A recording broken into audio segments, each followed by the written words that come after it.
Halo guys, kembali lagi di channel 3D Film. Kali ini kita akan membahas alur cerita film yang cukup seru karena di film ini akan dihadirkan sedikit gambaran tentang apa yang terjadi setelah seseorang meninggal dunia. Bahkan beberapa di antara mereka akan dihukum sesuai perbuatan mereka di dunia, dan ada yang dihukum dengan cara digiling menggunakan mesin yang berukuran besar. Tanpa babi bu lagi, langsung saja kita masuk ke alur filmnya. Bermula ketika terjadi kebakaran di sebuah gedung dan ada seorang pemadam kebakaran mencoba menyelamatkan nyawa anak kecil yang terjebak di sana dengan cara melompat dari atas gedung. Tetapi sayangnya tali yang ia gunakan malah terputus sehingga ia pun terjatuh dengan sangat keras. Untungnya ia berhasil menyelamatkan nyawa anak itu, tetapi tanpa ia sadari ternyata dirinya telah meninggal dunia. Sehingga dua orang malaikat maut bernama Dokchon dan Hewanma mereka datang menjemputnya agar mereka bisa menemani Kim Ja-hong melewati 7 pengadilan di alam baka, yaitu pengadilan pembunuhan, kemalasan, penipuan, ketidakjujuran, ketidakadilan, pengkhianatan, kekerasan, dan juga kekeluargaan yang akan dilakukan selama 49 hari.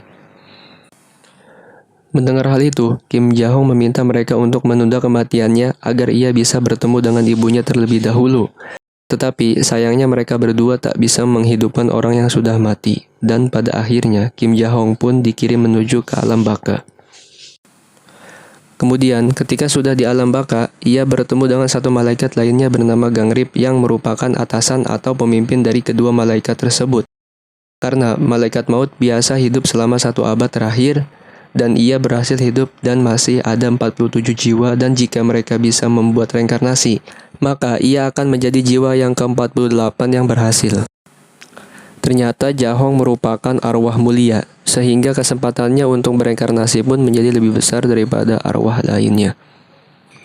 Tanpa berlama-lama, mereka pun segera masuk ke alam baka yang pertama, yaitu kawah arwah pembunuhan, di mana orang-orang yang pernah membunuh baik disengaja ataupun tidak disengaja akan diadili untuk mempertanggungjawabkan perbuatannya. Merasa bahwa ia tak pernah membunuh orang sama sekali, namun saat berada di pengadilan, ternyata turunannya pernah meninggalkan salah satu rekannya yang terjebak oleh reruntuhan, sehingga ia pun dituntut atas pembunuhan secara tidak langsung. Tetapi ternyata Kim Ja-hong meninggalkan temannya bukan karena niat untuk menyelamatkan nyawanya sendiri, melainkan karena rekannya menyuruh Kim Ja-hong untuk menyelamatkan orang-orang lain terlebih dahulu. Namun saat Kim Ja-hong kembali menolong rekannya, bangunan yang ada di sana tiba-tiba saja runtuh sehingga temannya pun meninggal dunia. Meski begitu, Ja-hong berhasil menyelamatkan 8 orang lain sehingga ia pun dianggap sebagai seorang pahlawan dan akhirnya ia dibebaskan dari tuntutan tersebut. Setelah menyelesaikan pengadilan pertama, Kim Ja-hong dan para malaikat maut melanjutkan perjalanan melewati sungai kemalasan. Di tengah perjalanan jauh, sempat bertanya pada malaikat mengapa mereka ingin menyelamatkan dirinya, sehingga ia menjelaskan bahwa alasan mereka menyelamatkan Ja-hong yaitu karena mereka juga ingin mereinkarnasi sebagai seorang malaikat maut. Jika mereka bisa mereinkarnasi 49 jiwa dalam kurun waktu 1 abad, maka mereka bertiga juga akan diberikan hak istimewa untuk reinkarnasi menjadi apapun yang mereka inginkan, dan ia pun menjelaskan bahwa arwah biasa kemungkinan besar tidak akan bisa melewati semua pengadilan. Namun karena Kim Ja-hong merupakan arwah mulia, ia pun memiliki kesempatan yang jauh lebih besar untuk dapat reinkarnasi. Saat mereka sampai di neraka kemalasan, para malaikat maut berusaha dalam menjalankan pekerjaan dan menyelamatkan orang-orang, bahkan Hewanma sekalipun. Dewi Kemalasan yang melihat semua itu pun terkagum-kagum dengan apa yang dilakukan oleh Kim Ja-hong semasa itu. Namun sebelum Kim Ja-hong pergi melanjutkan perjalanannya, Dewi Kemalasan sempat menanyakan alasan mengapa ia rela melakukan semua itu, dan ketika dia menjawab bahwa ia melakukan semua itu demi uang, Dewi Kemalasan pun sangat marah karena ternyata Ja-hong telah menjadikan uang sebagai Tuhannya, dan berniat menghukum Ja-hong dengan cara dijatuhkan ke dalam sebuah tempat di mana sebuah mesin berukuran besar akan menggiling semua orang yang suka bermalas-malasan ketika masih hidup di dunia ini. Melihat hal itu, Gangrim dan Hewanma pun berusaha menolong dengan cara memutarbalikan fakta bahwa ia rela melakukan semua itu agar ia bisa mendapatkan uang, dan ia akan rela melakukan berbagai pekerjaan lain seperti juru masak, tukang bersih-bersih, serta sopir online sehingga ia jarang memiliki waktu untuk istirahat. Dia selalu bekerja keras dalam mencari uang karena ia harus membiayai perawatan ibunya yang sedang sakit serta sekolah adiknya yang saat itu sedang kuliah di jurusan hukum tersebut.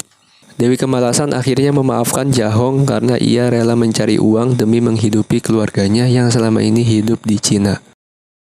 Lalu saat mereka bertiga berada di hutan, ia sering mengobrol dengan Dokchon dan harus memikirkan cara agar mereka bisa menyelamatkan Jahong dalam setiap pengadilan setelah hewan mak membebaskannya dari alam baka itu. Ia menyuruh Jahong untuk mengikuti kata-kata ganti, karena jika ia bisa bereinkarnasi, maka ia akan memiliki kesempatan untuk bertemu ibunya kembali melalui mimpi. Kemudian, karena Jahong merupakan arwah mulia, ia mendapatkan hak istimewa yaitu menaiki perahu berkecepatan super agar mereka bisa melewati alam baka dengan cepat tanpa perlu berlama-lama. Jahong pun langsung menuruti perkataan Gangrim dan menaiki perahu tersebut. Tetapi ketika di tengah perjalanan, tak mengapa tiba-tiba saja mereka dikejar-kejar oleh hantu neraka yang tampaknya para hantu neraka itu datang mengejar Jahong karena salah satu anggota keluarganya meninggal dengan menyimpan dendam pada orang lain dan berusaha melawan para hantu neraka itu dengan menggunakan senjata mereka. Tetapi karena hantu neraka itu terlalu banyak, hewan ma akhirnya menebas sebuah batu yang ada di sana sehingga membuat pegunungan itu runtuh dan menghentikan pergerakan mereka.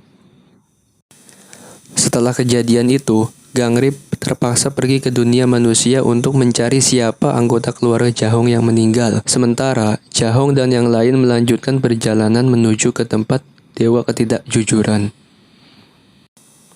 Tak butuh lama, ketika Gangrip menemukan hantu gentayangan di rumah Jahong, ia pun segera mengejarnya sehingga terjadilah aksi kejar-kejaran yang sangat epik antara Gangrip dengan hantu.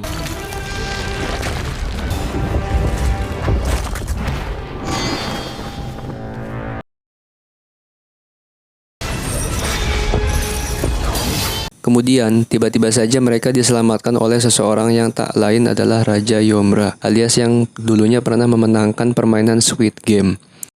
Raja Yomra merupakan dewa terkuat yang akan mengadili Jahong di pengadilan kekeluargaan, serta dewa yang menjaga keseluruhan alam baka ini dari hantu jahat. Tetapi karena para hantu itu mengganggunya, ia pun menyuruh Jahong untuk menghubungi Gangrim agar ia segera membersihkan penyebab kedatangan para hantu neraka tersebut. Setelah kejadian itu, mereka bertiga akhirnya sampai di tempat pengadilan yang ada di dalam neraka kebohongan. Tapi sayangnya Jahong malah justru selama ia hidup, ia pernah menuliskan 98 surat yang semuanya berisi kebohongan. Melihat hal itu, para malaikat maut sempat kebingungan karena Gangrim tidak ada di sana. Tapi untungnya Gangrim dapat terhubung satu sama lain sehingga Gangrim pun akhirnya bisa masuk ke dalam tubuh Dokchon untuk membantu dalam menghadapi hukumannya dan akan mengatakan bahwa selama 15 tahun terakhir, Jahong telah menulis banyak surat yang berisi kebohongan. Bahkan ia juga pernah membohongi ibunya sendiri. Tapi alasan Jahong berbohong adalah karena saat itu ibunya sedang sakit keras, sehingga membuat ibunya merasa senang dengan harapan bisa sembuh dari penyakit tersebut. Selain itu, ia juga pernah berbohong pada putri dari rekannya yang meninggalkan orang lain dan menjadi lebih kuat setelah mendengar semua itu. Dewi Kebohongan akhirnya mengampuni Jahong karena selama ini terpaksa berbohong hanya untuk kebaikan orang lain, bukan untuk dirinya sendiri.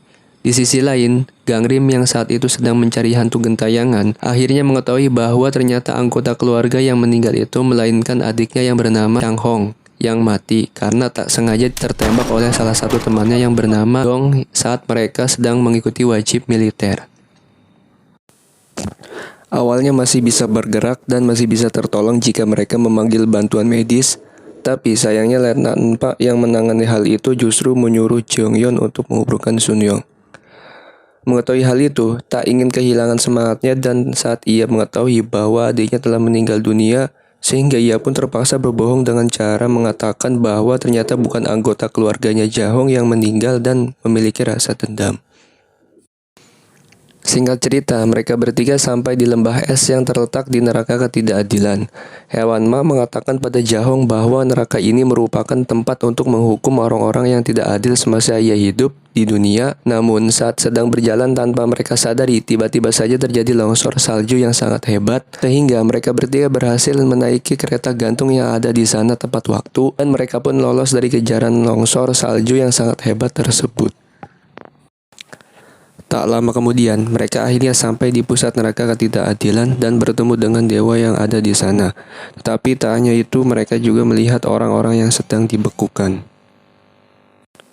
Mereka bertiga pun melanjutkan perjalanannya dan seketika membuat kereta gantung itu tiba-tiba saja rusak dan hampir menjatuhkan mereka. Tapi untungnya Jahong, orang pemadam kebakaran, yang berhasil menyelamatkan mereka semua.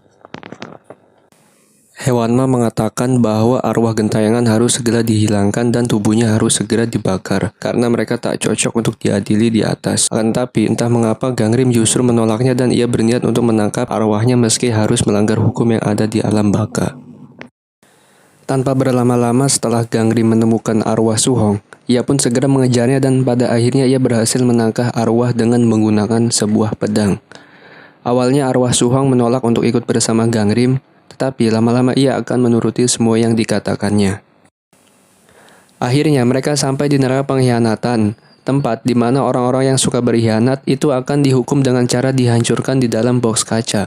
Tetapi untungnya Jahong merupakan seorang jomblo polos, sehingga Dewi Pengkhianatan pun akhirnya kasihan dengan Jahong dan menyuruhnya untuk melanjutkan perjalanan menuju neraka selanjutnya. Kemudian setelah mereka melakukan perjalanan panjang, mereka akhirnya tiba di pintu masuk neraka kekerasan.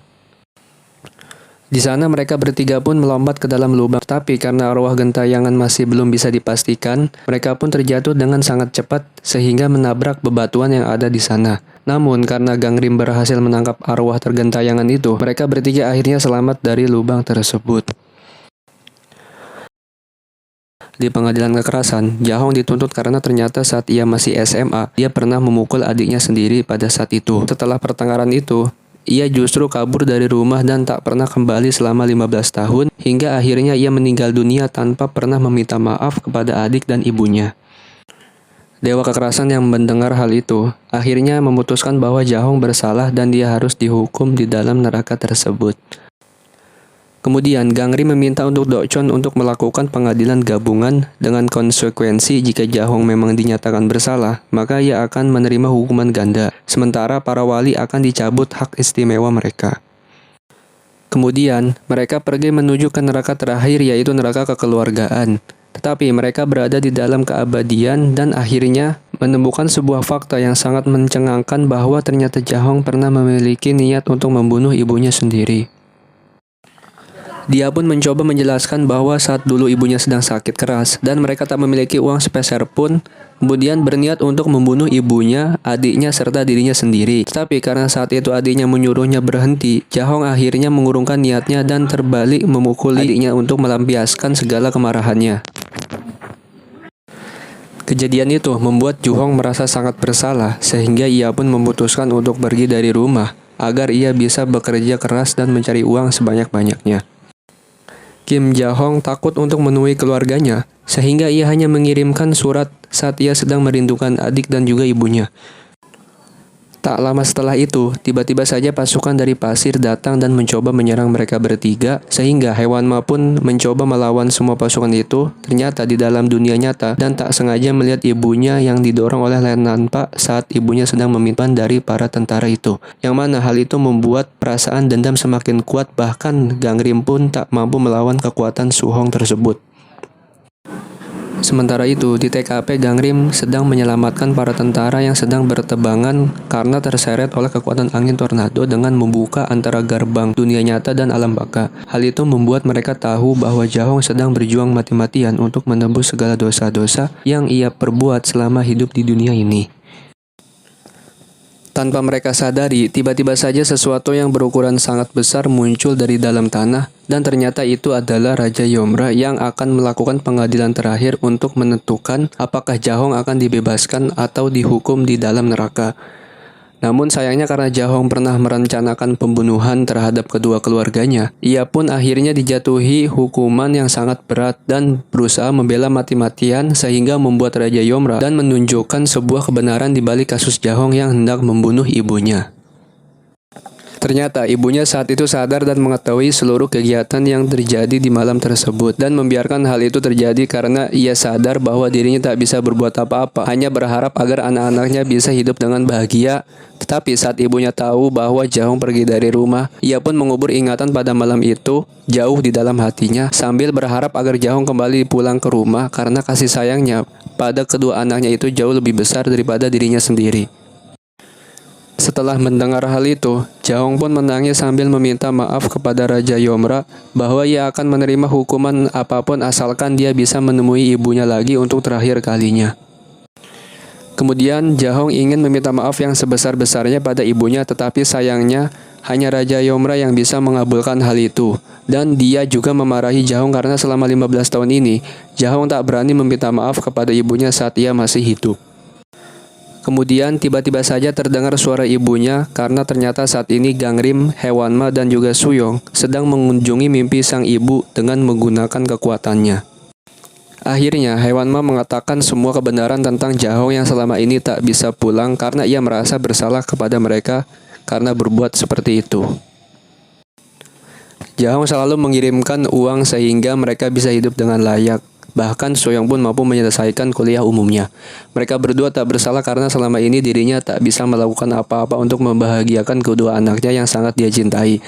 Setelah kejadian itu, Raja Yomra tiba-tiba saja menghentikan pengadilan tersebut karena sebuah kesalahan yang telah dimaafkan di dunia itu tidak bisa diadili.